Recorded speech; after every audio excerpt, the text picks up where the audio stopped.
parer contre les pannes d'électricité. Équipée de panneaux solaires, de batteries de secours et surtout d'une centrale à gaz de 7800 kW, cette usine produit sa propre électricité. Comme beaucoup d'entreprises implantées dans la zone frappée par un violent séisme en 2011, Toyota a fait le pari de multiplier les sources d'énergie. L'entreprise espère éviter les coupures de courant qui avaient paralysé la région après la catastrophe.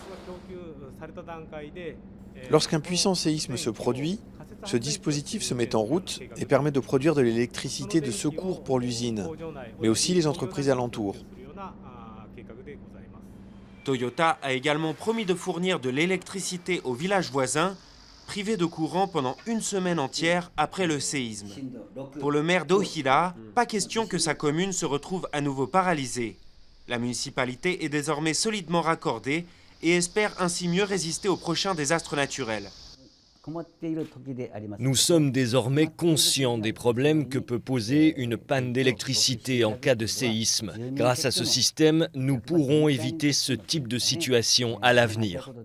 La catastrophe nucléaire de Fukushima et la débâcle de l'opérateur de la centrale, TEPCO, ont mis en lumière l'enjeu crucial de l'énergie au Japon.